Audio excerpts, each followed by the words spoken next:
Before starting this video, I do want to give a thank you to my patrons that support the channel. And if you would like to support the channel, there are some great benefits for you in the link down below. So with that, let's get into today's video.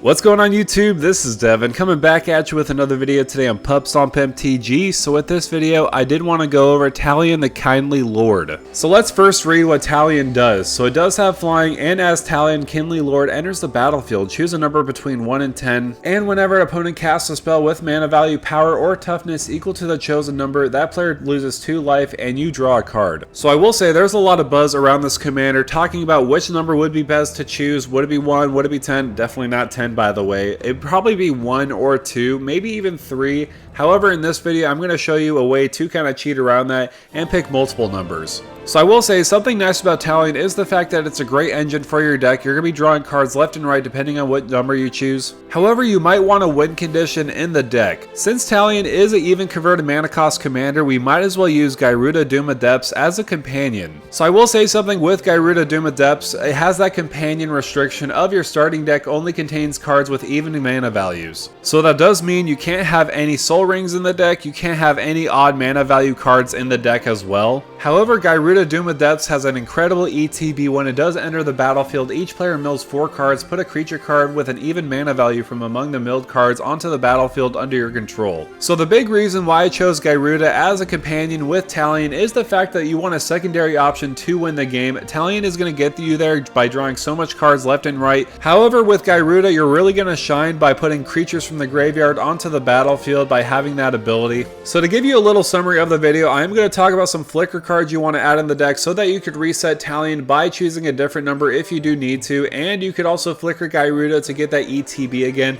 So there's going to be a lot of flickering going on, also a lot of different cloning options. So if you do clone Talion, you can have multiple ways of getting card draw, not just by choosing one number, but by choosing a couple numbers instead. So first, let's discuss some of the flicker cards in the deck, mainly so that we could reuse our commander's ability so that we could choose a different number, and we could also reuse Gyruda's ability to put more creatures on the battlefield. So for example, I thought of Planar Incision, Teferi's Time Twist, and also Illusionist Stratagem. I will say something nice about these flicker spells is the fact that you can cast them at instant speed. Say for example, somebody tries to Swords to Plowshares Gyruda and you don't want that to happen because you'll lose them forever for the rest of the game. You want to make sure you want to keep them on the battlefield. You could use one of these flicker spells so that you could exile them and put them back onto the battlefield. Since that Swords to Plowshare doesn't have any illegal target anymore, it will fizzle. Also on top of that, if you don't use it as protection, you could use it just to blink your commander or also blink Gyruda so that you could get some extra value. You can also get some continuous value by using Thassa Deep Dwelling, mainly because it has that ability at the beginning of your end step, exile up to 1 target creature you control, then return that card onto the battlefield under your control. So again, you could use that ability to blink your commander so that you could get a different number chosen just in case if somebody's going to cast their commander next turn,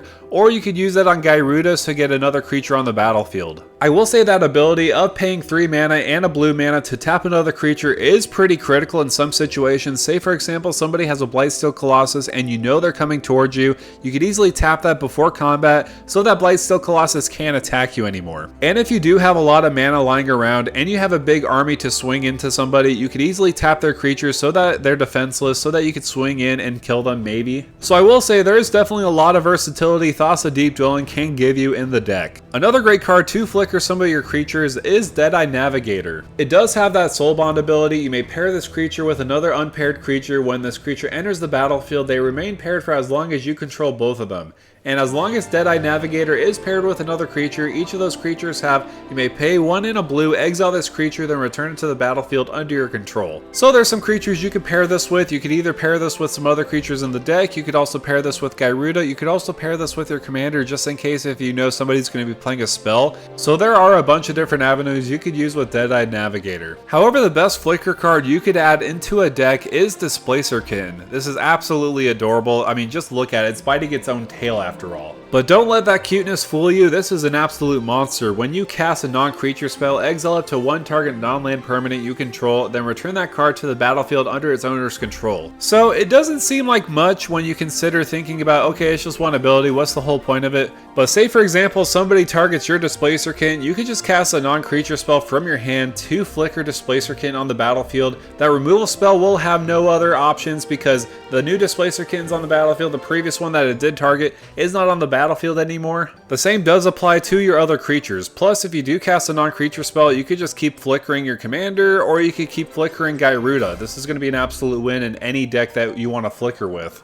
There are also ways we could abuse our ability of our commander and also Gyruda's ability by cloning them. So I will say there's a ton of clone options to discuss. I did want to talk about a couple specifically that have multi-use. For example, we do have Phantasmal Image, Clever Impersonator, and Phyrexian Metamorph. So what I do like about these ones specifically compared to other clone spells is the fact that I could copy any creature on the battlefield. If somebody has a Dockside Extortionist on the battlefield, you could clone that. If somebody has a big Blightsteel Colossus on the battlefield, you could also copy that on the battlefield. I will say if you do try to copy your commander or Gyruda on the battlefield, the legendary rule will apply. You will have to sacrifice one of them, so you will get the ETB off of Gyruda, but you will have to lose one of them. However, that's not the case with some other clone spells like Spark Double, Sakashima of 1,000 Faces, and Enriquez's Vile Duplication. This way, if you want to copy your commander, like with Spark Double for example, you could have two different versions of your commander out on the battlefield, and you could choose a different number so that you could get some maximum value,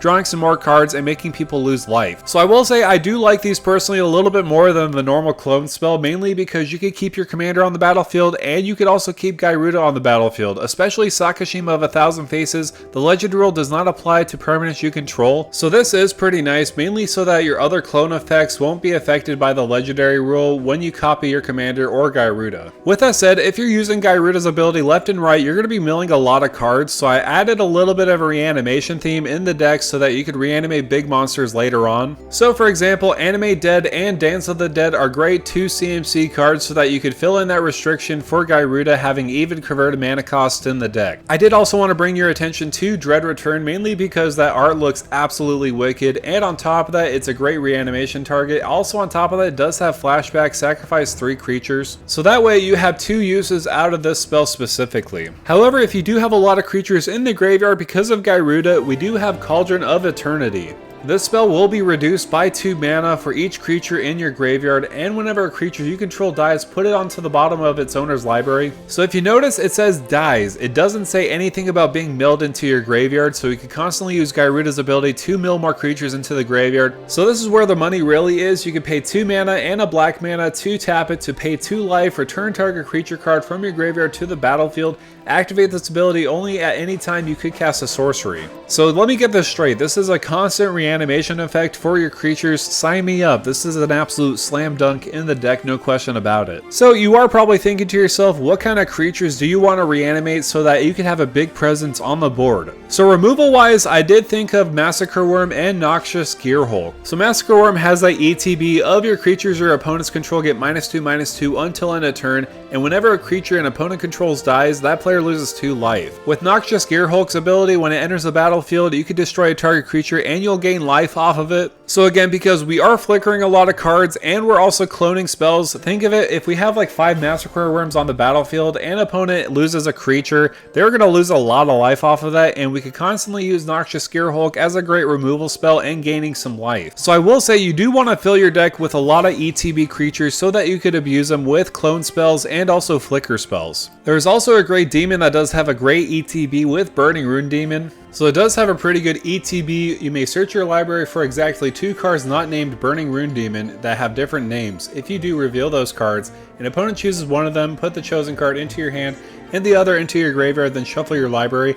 Honestly, that won't be a really big downside of having another card go into the graveyard, because if you do reanimate it later, it's just going to be a better threat. And if we do get multiple Burning Rune Demons on the battlefield, with either by flickering it or by getting copies of it, we'll get extra value out of that as well. So the next option doesn't necessarily have an ETB, but it's a great stack piece against your opponents. We do have Styre of Stagnation, so for 6 mana, it does have Devoid. Whenever a land enters the battlefield under your control, that player exiles the top 2 cards of his or her library and you draw 2 cards. So if one of your opponents is playing a landfall deck, they're going to be absolutely doomed with this card specifically, because you're going to be drawing 2 cards and you're going to be exiling the top 2 cards of their library each time they put a land on the battlefield. If you do get this early on the battlefield and people are still playing their land drops, you'll get some extra card draw and they'll exile the top 2 cards of their library, so this is going to be a win-win no matter what situation. Plus it's a 5/7 beater, so that's not too shabby. And if you do get multiples of this out, it's going to be pretty dangerous, especially if somebody plays a land. They're going to be probably exiling so much cards and you're going to be drawing so much cards. Another way we could absolutely destroy our opponents is by using Haunt of the Hightower. So for 6 mana, this does have flying and lifelink. Whenever it attacks, defending player discards a card. Whenever a card is put into an opponent's graveyard from anywhere, put a 1/1 counter on the Haunt of the Hightower. So if you do have 3 opponents, let's just think about this. You have this on the battlefield and you just casted Gyruda, Doom of Depths. You make people mill 4 cards each. You'll make people lose a total of 12 cards into their graveyard. You'll put 12 1/1 counters on the Haunt of the Hightower. And again, I am going to bring this up mainly because I want to re-emphasize the power of cloning. If you do have multiple clones of Haunt of the Hightower on the battlefield and you mill people left and right, you're going to be flying over your opponents with a bunch of huge creatures. So there are a lot of ways to clone creatures, but this is a fun one for me personally because this does have evasion with flying and also it does have lifelink, and because with Gyruda milling so much cards into people's graveyards, the Haunt of the Hightower is going to be especially deadly. However, that's going to do it for me, guys. Thank you guys so much for coming by and watching this video on Talion the Kindly Lord and also Gyruda, Doom of Depths. I know Gyruda is a pretty classic companion for most companion decks,